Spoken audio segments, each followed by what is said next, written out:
नमस्कार, मैं हूं पूजा चौरसिया आपके साथ और आप देख रहे हैं टीवी 100। हमारा खास कार्यक्रम में आप सभी का स्वागत है। उत्तराखंड में स्वास्थ्य सेवाएं पहले से ही चरमराई हुई हैं। ऐसे में एनएचएम कर्मी के हड़ताल पर बैठने से उत्तराखंड की स्वास्थ्य सेवाएं और ज्यादा चरमरा गई हैं। इसलिए ये सवाल बरकरार है कि आखिर हड़ताल का हल कब निकलेगा। वहीं उत्तरकाशी में 9 सूत्रीय मांगों को लेकर एनएचएम कर्मी हड़ताल पर हैं, जिसके बाद से जिले की स्वास्थ्य सेवाएं चरमरा गई हैं। जिले में सैंपलिंग का काम हो, वैक्सीनेशन का काम हो या ओपीडी का काम, सभी पर एनएचएम कर्मियों की हड़ताल का असर पड़ रहा है। वहीं कर्मियों का कहना है कि उनकी मांगें पूरी नहीं हुई तो वो अनिश्चितकालीन आंदोलन करेंगे। आपको बता दें कि एनएचएम कर्मचारियों की 9 सूत्रीय मांगों पर कोई ठोस कार्रवाई सरकार और प्रशासन की तरफ से न किए जाने पर सभी एनएचएम कर्मी आक्रोशित हैं और प्रदेश संगठन के आह्वान पर 3 से 6 जून तक होम आइसोलेशन में हैं। अब सवाल यहाँ ये उठता है कि कर्मचारियों के हड़ताल का हल क्या है। कर्मचारियों की 9 सूत्रीय मांगें कब पूरी होंगी? आखिर सरकार और प्रशासन की तरफ से इन मांगों को पूरा क्यों नहीं किया जा रहा? हमारे जो एनएचएम कर्मी हैं, उन्होंने 9 सूत्रीय मांग जो सरकार से की है, माननीय मुख्यमंत्री जी अभी दिल्ली दौरे पर गए हैं आज, और मुख्यमंत्री जी के वापस आने के उपरांत अपने सभी एनएचएम कर्मियों की मांगों पर बहुत गंभीरतापूर्वक सरकार विचार करेगी। वो हमारे अपने कर्मी हैं और उन्होंने जो है कोरोना काल में बहुत अच्छी सेवाएं दी हैं और वो कोरोना वॉरियर्स हैं। हम प्रत्येक क्षेत्र में प्रत्येक उनकी जो मांग है उसका निवारण करेंगे और सरकार बहुत गंभीरता से उनकी एक एक मांग पर बहुत जो है शांतिपूर्वक सहानुभूतिपूर्वक विचार करेगी। और वो निश्चित रहें, मैं उनको आश्वासन दिलाता हूँ कि उनकी किसी भी मांग को जो है हम ऐसे अनदेखा नहीं करेंगे। सभी मांगों पर बहुत गंभीरतापूर्वक जो है सरकार उनकी विचार करेगी।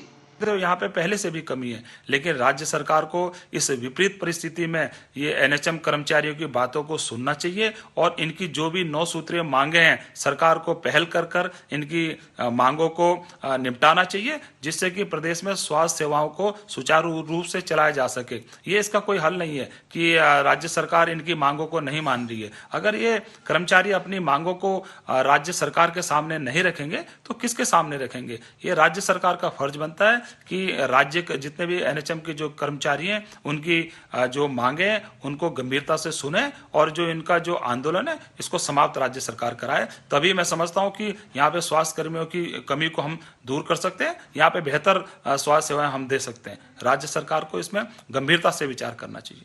प्रदेश कार्यकारिणी के आह्वान पर आज हमारा होम आइसोलेशन अच्छी तरह चल रहा है।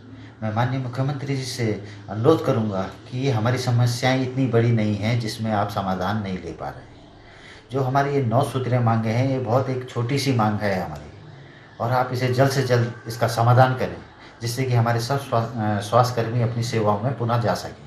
और मैं एक बात और कहना चाहूँगा माननीय मुख्यमंत्री जी से कि जो ये ठेकेदार प्रथा हमारे बीच में चल रही है, इसको आप एक किनारे होके इसको हटा दीजिए जिससे कि हमारा मनोबल बढ़े। प्रदेश कार्यकारिणी के आह्वान पर 1 एवं 2 जून को पूर्ण कार्य बहिष्कार कर होम आइसोलेशन में हमारे समस्त एनएचएम कर्मी रहे। फिर भी सरकार द्वारा हमारी मांगों की ओर कोई भी ध्यान नहीं दिया गया। इसके उपरांत प्रदेश कार्यकारिणी द्वारा दिशा निर्देश दिए गए कि समस्त एनएचएम कर्मी दिनांक 3 से लेके 6 जून तक पूर्ण रूप से कार्य बहिष्कार कर होम आइसोलेशन में रहेंगे। मैं आपको अवगत करा दूं, हमारी 9 सूत्रीय मांगे जो थी उसमें से प्रमुख मांग हमारी निम्नवत थी, जैसे कि एक्स कैडर का गठन होना, एचआर पॉलिसी लागू होना, आउटसोर्स में जो भी एनएचएम कर्मी हैं उनका एनएचएम समिति में समायोजन करना और 60 साल की सेवा गारंटी आदि हमारी प्रमुख मांगे थे, जिन पर अभी तक सरकार द्वारा कोई भी उचित कार्रवाई नहीं की गई है। वहीं एनएचएम कर्मियों के लिए सुस्पष्ट सेवा नियमावली लागू की जाए, ये उनकी मांग है। ये कौन कौन सी मांगे कर्मचारियों की तरफ से की जा रही हैं, ग्राफिक्स के जरिए आपको समझाने की कोशिश। एनएचएम कर्मियों को वेतन और 60 वर्ष तक जॉब सिक्योरिटी दी जाए, ये मांग की जा रही है कर्मचारियों की तरफ से।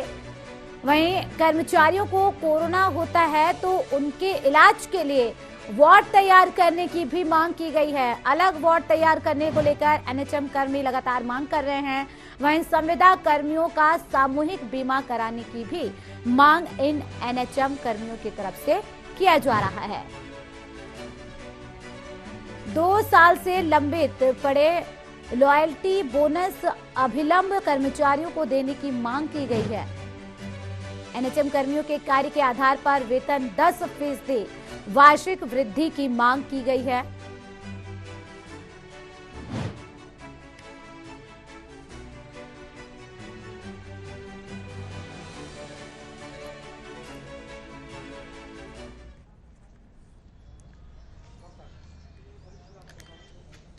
एनएचएम कर्मी हड़ताल पर चले गए हैं। अब इसका नतीजा ये है कि प्रदेश में स्वास्थ्य व्यवस्थाएं चरमरा गई हैं। इसी बीच चर्चा करने के लिए 2 खास मेहमान जुड़ गए हैं। सुनीता विद्यार्थी बीजेपी नेता जुड़ गई हैं और राजेंद्र शाह प्रदेश महामंत्री कांग्रेस। आप दोनों का बहुत स्वागत है टीवी 100 पर। सबसे पहले सुनीता जी आपसे सवाल, जिस तरीके से एनएचएम कर्मचारी हड़ताल कर रहे हैं अपनी 9 सूत्रीय मांगों को लेकर, आखिर क्यों उनकी मांगें पूरी नहीं की जा रही हैं? क्या कुछ दिक्कतें आ रही हैं?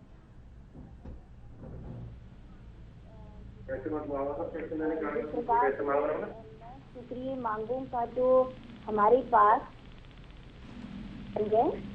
जी हाँ जी, तो जो भी मांगे हमारे सामने अभी आई हैं और पहले से भी संज्ञान में है, लगातार एनएचएम के कर्मचारियों द्वारा पहले भी मुलाकात की गई है और अपनी जी, तो मैं ये बताना राज्य सरकार जो है पूरे तरीके से जितने भी हमारे मेडिकल स्टाफ है, जितने भी हमारी अभी जो भी मेडिकल इंस्टीट्यूट्स में या हॉस्पिटल्स में या जहाँ पे भी हम सभी कर्मचारियों का योगदान ले रहे हैं, तो निश्चित रूप से हमारा दायित्व है कि हम उनके स्वास्थ्य के प्रति भी चिंतित हैं और जिम्मेदारी भी हमारी बनती है। तो कुछ पॉइंट्स पे हम ही जो है इनके साथ हुई थी, आश्वासन इनको दिया था और जहाँ तक अभी सभी मांगों का जो इन्होंने अपना पक्ष रखा है उसके विषय में भी वार्ता चल रही है और जो भी निर्णय होगा वो जरूर हमारे एनएचएम के कर्मचारियों के हित में होगा और लगातार जो है इन मांगों पे हम लोग भी कार्य कर रहे हैं कि हमारे वो कोरोना जैसी महामारी में उस संक्रमण के दौरान खुद अपने आप अपने परिवारों को छोड़कर और जिस तरीके से मरीजों की मदद करते हैं, जिस तरीके से अपना योगदान हॉस्पिटल्स में, इंस्टीट्यूट्स में, बाकी चीज़ों में हमें दे रहे हैं, सराहनीय है और भी चिंतित हैं। जहाँ तक आपने बीमा की बात करी तो ये देखिए हेल्थ इंश्योरेंस करवाना ये भी एक बहुत इम्पोर्टेंट पॉइंट है क्योंकि ऐसे समय में अगर कोई व्यक्ति संक्रमित हो जाता है तो वो किस तरीके से फिर अपने आप को सोच करे, कैसे उसको क्या सिक्योरिटी हो राज्य की तरफ से, तो निश्चित ही इन सब पॉइंट्स में वार्ता चल रही है और आप विश्वास रखें कि जल्द ही इस पे जो भी निर्णय होगा वो अच्छा होगा। सुनीता जी, निर्णय जल्द लेना होगा क्योंकि स्वास्थ्य व्यवस्थाएं चरमरा गई हैं। लगातार राजेंद्र शाह जी भी जुड़े हुए हैं। राजेंद्र जी, प्रदेश में स्वास्थ्य सेवाएं अब देखिए किस तरह से चरमराई हुई हैं एनएचएम कर्मचारियों के हड़ताल पर जाने से। तो ये है कि सरकार किसी भी बात को गंभीरता से नहीं लेती है। ये इतना बहुत ज्यादा संवेदनशील हो जाती है सरकार और मामला बहुत संवेदनशील है। आपको पता है कि कोविड सर पर है, आप कह रहे हैं तीसरी लहर जो है ब्लैक फंगस आपके सर पर बैठा हुआ है और जो प्रथम व्यक्ति जो आपके दूरस्थ गांव में खड़ा है उस व्यक्ति की बातों को आप सुन ही नहीं रहे। मतलब आपसे वो लगातार गुहार कर रहा है और मैंने जो 9 सूत्री जो इनकी मांगे हैं पूजा जी, उनमें से मैंने 2-3 मांगे ऐसी हैं कि जो हो सकता है जिसमें सरकार को दिक्कत आए। भाई उनको आप छोड़ दीजिए, लेकिन जो बाकी मांगे हैं, अब अगर बीमे की बात है तो होना चाहिए। ठेकेदारी प्रथा में कब तक ये उत्तराखंड 22 साल से ठेकेदारी प्रथा में चलेगा क्या? और जो ठेकेदारी है, मैं बहुत स्पष्ट पूजा जी कहना चाहता हूँ, जिस व्यक्ति को ये ठेकेदारी प्रथा से जोड़ा जा रहा है, जो चाह रहा है इनकी ठेकेदारी करना इनके इस स्वास्थ्य विभाग में, वो एक बड़ा अधिकारी है जिसका वो चाहता है कि उसे टेंडर मिले। ये सारा गणित उसके लिए बनाया जा रहा है। मैं समझता हूँ इसकी कोई जरूरत नहीं है। क्यों आप ऐसा कर रहे हैं? क्यों नहीं उनको बिठा के बात करते? और इस बात में तत्काल प्रभाव से निर्णय लेना चाहिए। जो 2-3 मांगे जो आपको लगता है कि जो नहीं अभी हो सकती है, फिलहाल भाई जो मिनिमम जो मांगे हैं उनको तो पूरा करके आप उनको बोलिए कि हम तुम्हारे साथ आइए आप, वरना पूरे पहाड़ की जो व्यवस्थाएं हैं वो चरमरा तो पहले से रखी हैं, लेकिन जो कहीं अगर कहीं किसी सीईसी में आईसीसी में या कहीं कोई अगर बैठा हुआ है कोई दवाई देने वाला, वो भी नहीं रहेगा फिर, बिल्कुल तब क्या हालत हो जाएगी। बिल्कुल सुनीता जी, ये वाकई में बहुत बड़ा सवाल है कि एक तरफ पहले से ही देखिए क्योंकि कोरोना काल चल रहा है, दूसरी लहर से किस तरीके से हर कर्मचारी अपनी सेवा दे रहा है, कोरोना योद्धा की तरह यहाँ पर काम कर रहा है, लेकिन जब उनकी मांगे पूरी नहीं हो पाएंगी, उन्हें तमाम सुविधाएं नहीं मिल पाएंगी, वो किस तरीके से काम करेगा और कब तक? देखिए पूजा जी, अभी राजेंद्र भाई साहब ने जो बात बताई है, मैं यहाँ पे बताना चाहती हूँ कि भाई साहब जितने भी हमारे पहाड़ों में गांव-गांव जाकर हर व्यक्ति को उससे रिलेटेड जो भी सुविधा चाहिए वो राज्य सरकार पूरे तरीके से दे रही है। और स्वास्थ्य विभाग तो इस वक्त हमारे जितने भी कैबिनेट्स हैं, जितने भी हमारे नोडल ऑफिसर्स हैं, माननीय मुख्यमंत्री जी खुद, और जितने भी हमारे डॉक्टर्स हैं, चाहे वो हमारे पीडियाट्रिक्स हैं, चाहे हमारे गायनी के हैं, चाहे हमारे किसी अन्य उसके रोग से संबंधित डॉक्टर हैं, सारे इस वक्त सभी के सभी कोरोना संक्रमण से लड़ने के लिए लगे हुए हैं और सभी अपनी सेवाएं दे रहे हैं। और आपने देखा होगा कि पिछले 2 महीने में हमने कितने डॉक्टर्स की पहाड़ों में भर्ती की है, कितना हमने मेडिकल स्टाफ दिया है। तो एनएचएम की जहां तक बात है, जो इनका एक पॉइंट है कि आउटसोर्सिंग तक कब तक हम काम करें, तो वाजिब है, क्योंकि और ये अभी तो ऐसा नहीं है कि ये व्यवस्था आउटसोर्सिंग की भारतीय जनता पार्टी ने बनाई, ये तो आप ही के द्वारा रखे हुए उसूल थे पहले से, है ना। कुछ चीजें ऐसी होती हैं कि एंड टाइम पे उनको डिस्टर्ब नहीं कर सकते, हम उस जगह उस तरफ नहीं जा सकते हैं, और हमें जैसे व्यवस्था चल रही है उसको वैसे ही चलाना पड़ता है। व्यवस्थाएं देखिए प्रभावित हो रही हैं, चाहे वैक्सीनेशन का काम हो या फिर अस्पताल में सेवाएं देने के काम हो, मरीजों के पास जहां पर कर्मचारी जाकर उनका इलाज करते थे उनको तमाम स्वास्थ्य सुविधाएं दी जा रही थी। अगर वो पूरी तरीके से अगर चरमरा जाएंगे तो फिर कैसे हाल ठीक हो पाएंगे प्रदेश के? वो तो बेहाल हो जाएंगे और ज्यादा।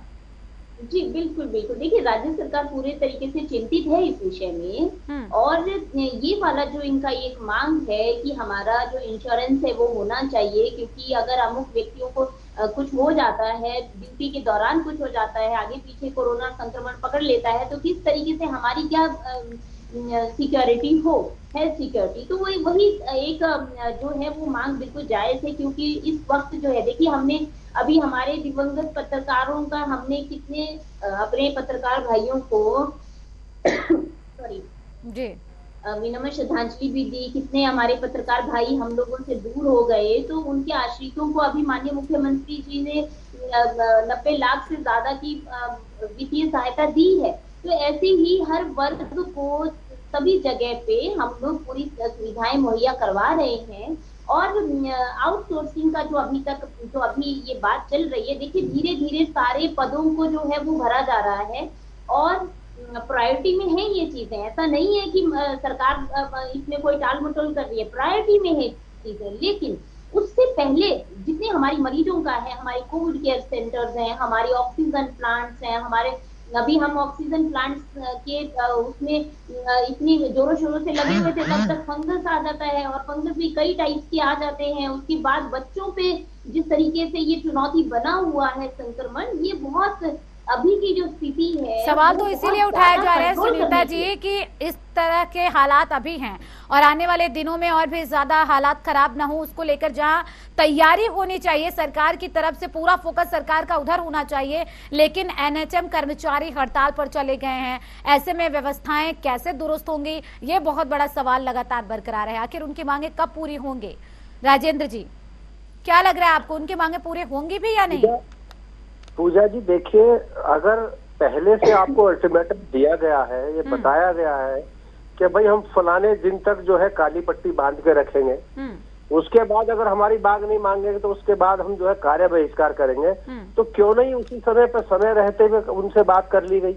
और चलिए छोड़िए जो बात नहीं हुई है, आज क्यों नहीं बात कर रहे हैं। और देखिए मैं बहुत नम्र निवेदन के साथ कहना चाहता हूँ, माफी के साथ कहना चाहता हूँ कि ये डबल इंजन कब नजर आएगा पूजा जी।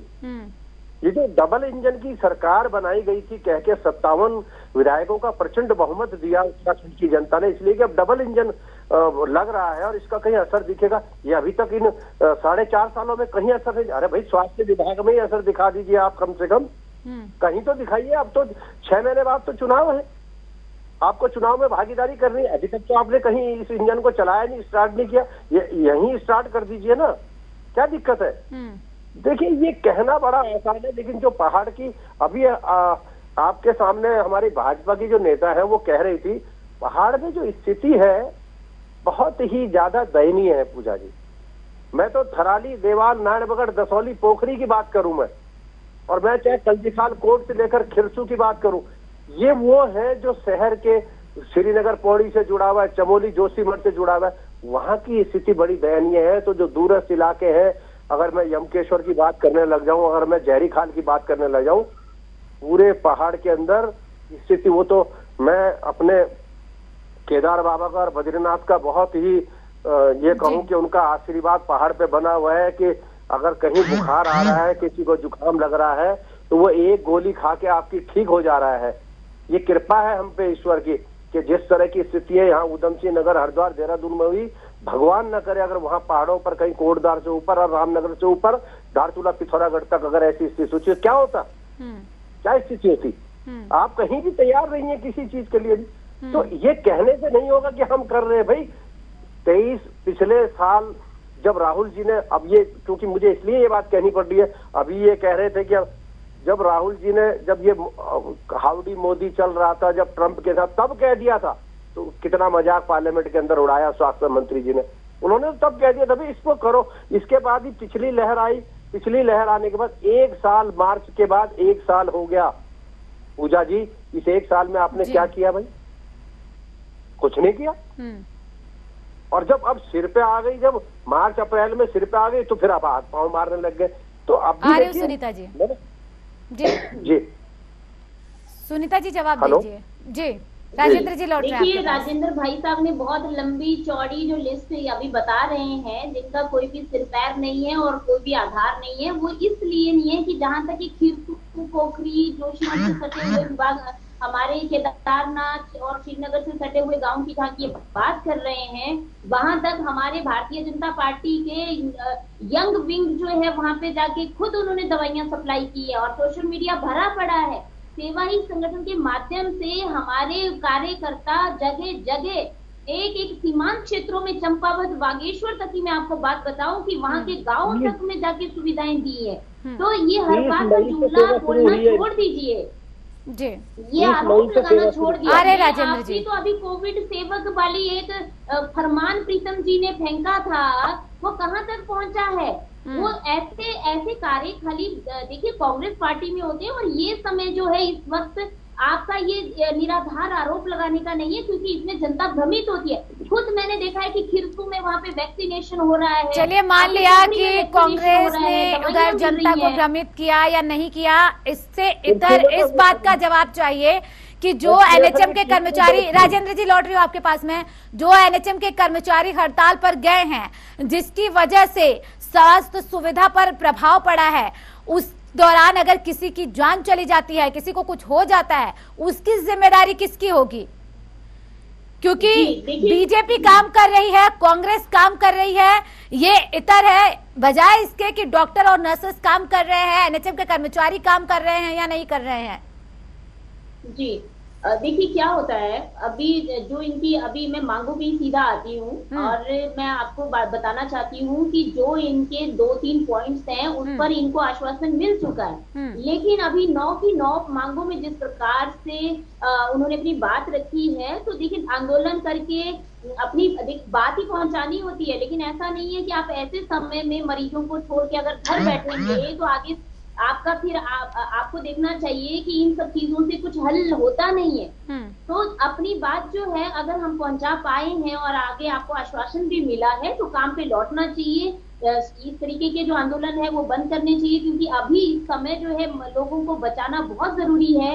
आउटसोर्सिंग खत्म हो जाएगी आने वाले समय में। अभी बहुत ज्यादा समय है भाजपा के पास, आने वाले 22 में भी भाजपा ही है और जनता के साथ हमने काम किया है, तो जनता हमें अब उसका रिस्पॉन्स जरूर देगी। और जहाँ यानी कि 2022 तक के इंतजार करना पड़ेगा लोगों को। जो कर्मचारी हैं, जो ठेका प्रथा पर काम कर रहे हैं, वो इंतजार करेंगे कि 2022 में कब इलेक्शन हो, कब बीजेपी जीत के आए और कब ठेका प्रथा खत्म हो। नहीं पूजा जी, ये नहीं कहा मैंने। देखिए, मेरा कहने का मतलब है कि जो चीजें अभी जरूरी हैं वो होनी चाहिए। अगर हम आइसोलेशन में हैं और हम इंतजार कर रहे हैं कि हम 9 की 9 मांगे पूरी करेंगे तभी जाएंगे, तो ये भी देखिए, ये इस वक्त सबको सोचना चाहिए कि ये समय इन चीजों का नहीं है। अभी आपके साथ सामंजस्य बन रहा है, 3 पॉइंट पे बन रहा है, 4 पे बन रहा है। आपको जो आश्वासन मिला है आप उस आश्वासन पे कार्य कीजिए, अपना ज्वाइन कीजिए अगेन। और जब भी आपका आइसोलेशन पीरियड खत्म होता है तो अपने इंश्योरेंस की जो बात बताई है,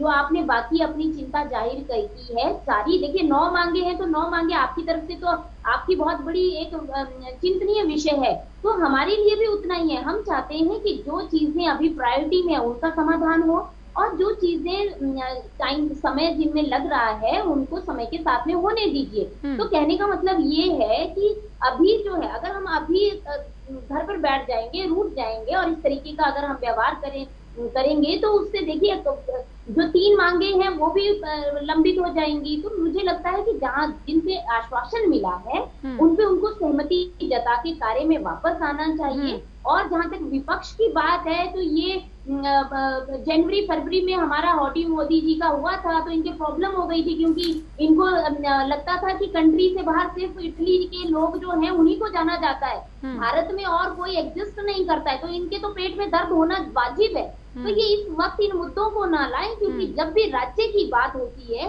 तो मैं आपसे अपील करती हूँ कि राज्य तक ही सीमित रहें। हमें अपने लोगों को पहले बचाना है, उसके बाद दिल्ली, मुंबई और अमेरिका करना है। तो इस तरीके की बातें जो हैं वो मुद्दे से हटा देती हैं चीजों को। तो अब जो मांगे हैं, मेरा यही है कि जो भी एनएचएम के हमारे जितने भी कर्मचारी हैं, जो इनके अध्यक्ष हैं, वो अपने जितनी मांगों पे उन्हें सहमति मिली है, जितने पे उनको आश्वासन मिल रहा है, उतने में वो अभी अपना कार्य शुरू करें और उसके बाद अपनी एप्लीकेशन देते रहें, अपनी बात रखते रहें। ठीक है राजेंद्र जी, ये वक्त नहीं है इस तरीके से हड़ताल करने का। साथ ही साथ जो मांगे उनकी तरफ से रखी गई हैं और आश्वासन जिन 3 बिंदुओं पर दिया गया है, आपको लगता है कि कर्मचारियों को सेवाएं देनी चाहिए साथ ही साथ जो आश्वासन मिला है, या सिर्फ ये आश्वासन का झुंझुना भर रह जाएगा? क्योंकि देखिए, जब शिकायतें नहीं सुनी जाती हैं तो कर्मचारियों के पास एक ही रास्ता होता है हड़ताल करने के लिए, वो उतर जाते हैं सड़कों पर। और जब सड़कों पर उतरते हैं तो उनको तमाम तरीके के आश्वासन दिए जाते हैं, लेकिन ये आश्वासन सिर्फ आश्वासन रह जाएगा या उनकी मांगे पूरी हो पाएंगी, इसको लेकर वो लगातार प्रदर्शन कर रहे हैं। पूजा जी देखिए, अब ये तो दूध का जला हुआ जो है छाछ को भी फूक फूक के पीता है। अभी आपके सामने एक ज्वलंत मुद्दा है उपनल कर्मचारियों का और मनरेगा कर्मचारियों का। इनको इन्होंने जो है हड़ताल से उठा दिया, सब इनसे कह दिया कि सारी मांगे आपकी पूरी कर दी जाएंगी, आपकी जो तनख्वाह रुकी हुई दे दी जाएगी, आज तक नहीं मिली। तो ये जो डर कर्मचारियों के साथ, ये झूठ जो दिल्ली से, यही तो डर उन कर्मचारियों के बीच है जिसकी वजह से वो अपनी हड़ताल को समाप्त नहीं करना चाह रहे। निश्चित तौर पर। अब आप एक बात बताइए ना कि उसमें से मैं आपको कह रहा हूँ कि वो मेरे थोड़ा एक या 2 मांगे ऐसी है जो कि कहीं ना कहीं संवैधानिक में थोड़ा अड़चन आती है उन 2 मांगों में, बाकी कोई मांग ऐसी नहीं है जिसमें कोई दिक्कत आती है। अब आप अगर ऐसे दिल्ली से लेकर जुमलेबाजी करोगे उत्तराखंड में बैठकर, तो भैया ये जुमलेबाजों की कब तक चलेगी? ये झूठ और ये आश्वासन कब तक चलेंगे? कब तक लोगों को आप झूठ बोलकर सत्ता में अपने आप को बैठा के रखोगे? ये सब जान गए 22 में ये आ रहे, 22 में इनकी स्थिति बद से बदतर होगी।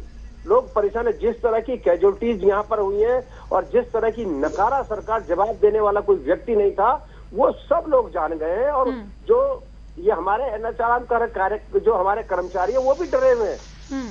क्योंकि मनरेगा वाले आ गए, तुम्हारी बात मान ली, उपनगर वालों ने मान ली, तुमने कहा तुम्हें जो है वो जितने दिन हड़ताल पर रहे तुम्हें उसका पैसा एक एक पैसा दे दिएगा। आप रोज देख रहे हैं अखबारों में, तो कैसे विश्वास कर ले इन पे भाई। उत्तराखंड की जनता ने भी प्रचंड बहुमत देकर 57 का इनको बहुमत दिया। इन्होंने कितने वादे किए थे, एक वादा बता दो ना आप जो आपने पूरा किया। कितने किसानों ने आत्महत्या के लिए आपने कहा कर्ज माफी कर देंगे किसानों की, क्या किया आपने? ठीक, आखिरी कमेंट सुनीता जी कि जो मनरेगा कर्मचारियों को आश्वासन दिया गया, जो उपनल कर्मचारियों को आश्वासन दिया गया, वो सिर्फ आश्वासन ही रह जा रहा है, इस वजह से ये कर्मचारी लगातार हड़ताल कर रहे हैं। देखिए पूजा जी, राजेंद्र भाई साहब ने बोला कि भाई हड़ताल पे चले जाइए और फिर उसके बाद जितना भी वेतन है वो आपको सारा मिलेगा, जितना समय आप वहाँ 3 महीने 2 महीने। जी चलिए, सुनीता जी से संपर्क टूट गया है, बहुत शुक्रिया जी। लेकिन जिस तरीके से राजेंद्र जी वो कह रही थी कि राजेंद्र जी ने ये कहा, मैंने ऐसा थोड़ी कहा जी कि तुम हड़ताल पे चले जाओ। मैंने तो ये कहा कि भाई उनको आश्वासन दिया गया था जी जी, आप ठीक जो है आप ज्वाइन कीजिए और जो आपका जिस दौरान आप जो है। चलिए ठीक है, बहुत शुक्रिया चर्चा में शामिल होने के लिए आप दोनों का। लेकिन सवाल लगातार यही बरकरार है कि आखिर जो एनएचएम कर्मचारी हड़ताल पर हैं उनकी मांगे कब पूरी होंगी। इसी के साथ इस खास कार्यक्रम में सिर्फ इतना ही। बने रहिए टीवी 100 के साथ। नमस्कार।